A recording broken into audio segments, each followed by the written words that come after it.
Ah ouais, ça c'est génial, putain. On cherche une pompe, il regarde sur son téléphone. En fait, on était juste dans la pompe. Genre, on était en warning dans la pompe. Ça commence très très fort l'épisode. Hein?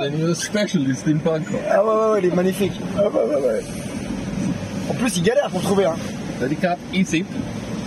Easy. Les amis, bienvenue dans ce nouvel épisode. Alors, un épisode pluvieux. Il pleut ce matin, mais ça, j'y peux rien. En revanche, ce que je peux faire, c'est vous proposer du bonheur et de l'aventure. Du bonheur parce que c'est un homme au grand cœur et de l'aventure parce que cet homme-là, this guy, ce grand lascar, how tall you are? Very tall. 2 meters? No, it's 1.95.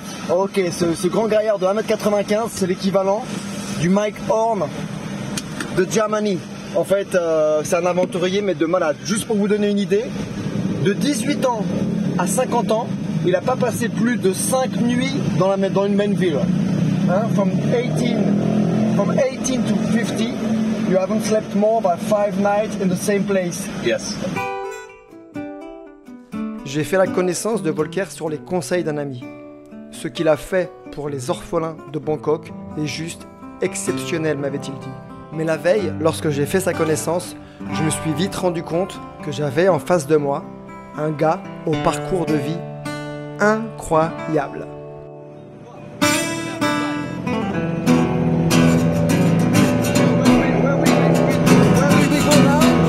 Oh, we're going in the area of Hitler. Don't ask me the name of the coffee shop. It's a very secret place where we go. It's a very hidden place, but it's an amazing place. You will like it. Okay, let's go.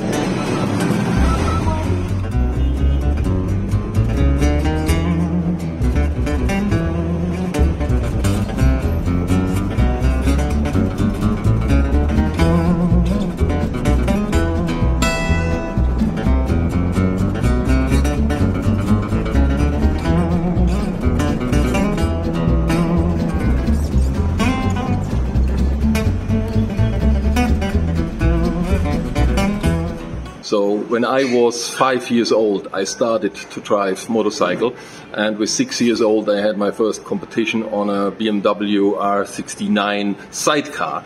I needed to have the sidecar because my legs were too small to put the gears in, so my father was sitting in the back and changed the gears, and I was driving that. And so that was already the start of my motor career, I would say. When my father started to do his first Paris-Dakar race in 1980, and I learned with him, and we produced the first two BMWs for the Paris-Dakar race. I was managing a lot of motocross drivers in very young age, and I was also the manager of Gaston Rayet. And Gaston Rayet was one of the world champions in motocross. And I asked him if he could drive a bike which I produced for him for Paris-Dakar, but he doesn't get money, but he has the opportunity to do Paris-Dakar, and he accepted. Then we decided that it is easier to get sponsors for trucks. Then Mercedes got attention of us, and they said, no, you are able to win the Dakar, we support you. My father met Terry Sabine before he was racing in the desert, and they became friends, very close friends. And that was the reason why my father committed to do also the Paris-Dakar. So we were very close with Terry Sabine, and later it was a very sad day for us when he crashed with his helicopter, and that was actually the end of the original Paris-Dakar. And in those days you have to know that you only were able to get help from competitors, so you had not the same service like today. You were driving all day in the race, and in the night you were fixing your car, and as more was damaged, as more you had to fix. So you tried to drive safe, and you tried to drive not to damage so many things. We were driving by compass, and imagine we had an etape of 800 kilometers, but there's one petrol station in Rome, and you have to find that by compass. And if you wouldn't find it, you had no more petrol. It was already about 10 years of my life, but it's probably the most extreme memories I have. Having the chance to be part of one of the biggest adventures in the world was definitely one of the best experience, and probably shaped me in a lot of things.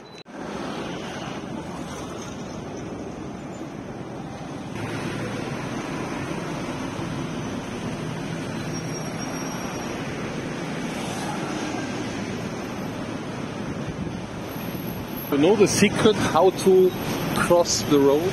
No. In Thailand? You never look to the car. You just go. But you just keep an eye on a little bit if the car is reacting. Because if you look at the car, he thinks you stop. If you don't look to the car, he thinks you don't see him, so you can go. Okay. But it's dangerous, no? No, you just keep it a little bit in your sight if he stops or not. So we can cross easy. But the problem is the driver do the same? Bah! No? No. The driver is looking at you, and if he thinks you don't see him, he stops. Okay, thank you very much, Volker.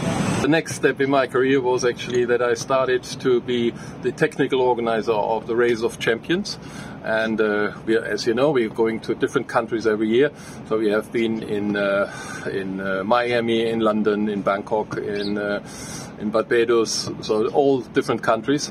And once we also went to Saudi Arabia. Saudi Arabia was a long-time request from the Saudi government, and they wanted to have the Race of Champions. But as Michèle Mouton, the well-known rally driver, female, she always said, no, we don't go to Saudi Arabia as long as Saudi Arabia don't allow females to drive cars.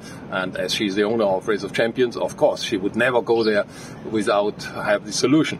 So we were asking the government and say, we are coming, but you have to announce on that day that females can drive cars. It took a while, and then the Saudis came back and say, yes, we are willing to do that if you are willing to do the Race of Champions. And we went to Saudi Arabia and make very successful the Race of Champions. And on that day, they announced in television that females are allowed to drive cars. And even more, because the stadium usually was only used by men. We asked if it is possible to get the ladies also into the stadium, and they changed that law as well so that families and men could go in the stadium. So it was the beginning of the revolution. And because of that race, I was suddenly involved in Saudi Arabia. Okay. The Race of Champions is for me one of the most exciting races in the world, because we invite drivers, world champions, only people which are really well known and world champions, to compete against each other on different cars in a parallel race to see who is actually the fastest driver, not just the world champion, who is the fastest. And no wonder Michael Schumacher was winning a lot of Race of Champions in the past. Now Sebastian Vettel is winning, and Sebastian Loeb was winning the last one. So also the French are very successful in the Race of Champions.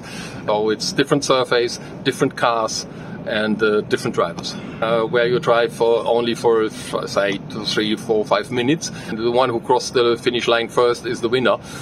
We provide them exactly the same cars, so that no one has an advantage, and everyone has to change the different type of cars. Yeah, it will be 20 participants, and maximum 2 from each country, because we have a nation cup and we have an individual cup. Okay.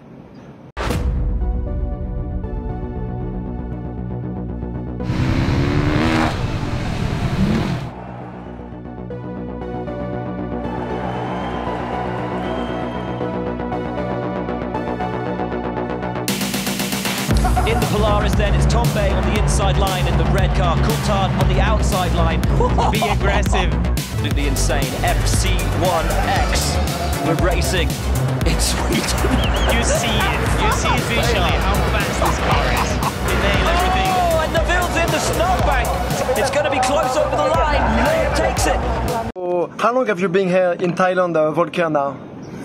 The first time I came to Thailand was in 1990, and when you turn your camera around, you see all these skyscrapers. And when I came here, there was only one skyscraper, and we are doing product launches and special travel adventures in Thailand. Yeah, our business is to organize product launches, which means there's a new product coming on the market, and they do an event to show the product to the dealers or to the customers, and we try to put these technical things into emotions so that the people understand from their stomach what is the need of this product and what is the beauty of the product. And another part is that we organizing special trips all around the world. Probably one of the most unusual things was a gala dinner of an operating oil tanker in front of the silhouette of Dubai. Another one was a meeting with Nelson Mandela just a week before Nelson Mandela got president of South Africa. No, I mean, the beauty of this job is that if you want to have hidden places and if you want to have extraordinary experience, you have to deal with everyone. You have to deal with a clochard and you have to deal with the president. So we get in touch when we plan these things and find out what we can do. We are talking to everyone, and that's the beauty of the job.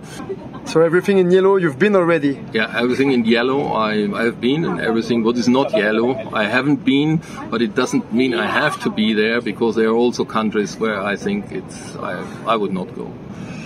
Actually I didn't take my job very serious. When the customer tells me where do I have to organize an event, what is in, where should we go, I just looking what I have never seen, and then I create something around that place where I wanted to be, and that was what I have done my life.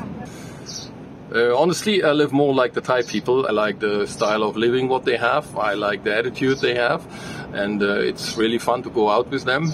So the main word is sabai sabai. Do slowly, and don't think too much. And life is going on. So this attitude teaches you a lot. It's like Buddhism. I would say it is based on Buddhism, and Buddhism doesn't make your life that complicated. Merci Volker, on te retrouve bientôt et tu nous présenteras ton orphelinat, un endroit incroyable.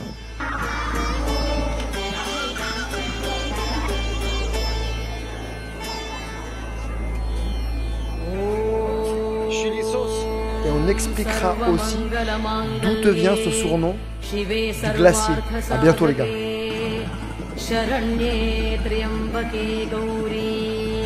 Narayani Namostute